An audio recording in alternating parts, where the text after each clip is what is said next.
Assalamu alaikum. I hope you are better than yesterday. I'm Ariful Islam, the founder of Practice English. আজকে শিখব কিভাবে there is দিয়ে কাছের বা এক বছর কিছুর অস্তিত্ব বোঝানো হয়। এখানে একটি বিড়াল আছে, এখানে একটি বাড়ি আছে, এখানে একটি মসজিদ আছে, এখানে একটি গাড়ি আছে, এখানে একটি বই আছে।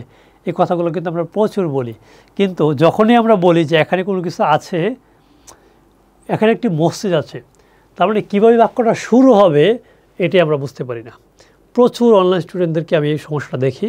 তাদেরকে যখন বলা হয় যে কোনো কিছু আছে, একটা মসজিদ আছে, তাহলে মসজিদ দিয়ে শুরু করবে, আছে মানে হচ্ছে হ্যাভ, তাহলে কীভাবে হবে, শুরুটা হবে কীভাবে? শুরুটা হচ্ছে যে এভাবে, দেয়ার ইজ। দেয়ার ইজ মানে কি কোনো কিছু আছে।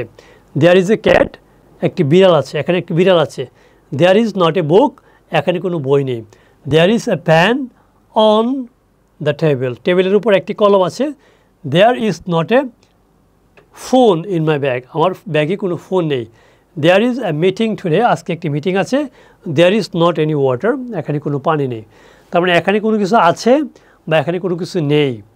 দেয়ার ইজ মানে কোনো কিছু আছে, দেয়ার ইজ নট মানে এখানে কোনো কিছু নেই। তার মানে এখানে একটি মসজিদ আছে, তাহলে কী হবে? There is a Moscow. এখানে একটি বই আছে, দেয়ার ইজ এ বুক। এখানে একটি কলম আছে, দেয়ার ইজ এ প্যান। এখানে একটি ফুল আছে, দেয়ার ইজ এ ফ্লাওয়ার। এখানে একটি কী আছে, ব্যাগ আছে, দ্যার ইজ এ ব্যাগ, এখানে একটি ব্যাগ আছে।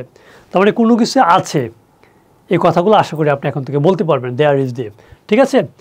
তো এভাবে প্র্যাকটিস করবেন। প্র্যাকটিস ছাড়া আসলে আপনি যতই কাজ করেন না কেন, ইংলিশে কথা বলাটা হবে না। এবং আমরা দিন শেষে একই কথা আমি বারবার বলি, কেন? কারণ এটাই হচ্ছে সমস্যা। আমরা কোর্স করি, বই কিনি, রেকর্ড ক্লাস দেখি, লাইভ ক্লাস দেখি, কিন্তু কাজ হয় না। কেন? কারণ আমরা মুখে কথা বলতে চাই না। সো মুখে কথা বলুন, প্র্যাকটিস করুন। আপনার আশেপাশে কী আছে সেগুলো ইংলিশে বলার চেষ্টা করুন। এই অল্প অল্প একটু একটু করে শিখতে শিখতে দেখবেন যে আপনি অনেক কিছু শিখে গিয়েছেন। ঠিক আছে? কথা হবে পরবর্তী ক্লাসে। আসসালামু আলাইকুম।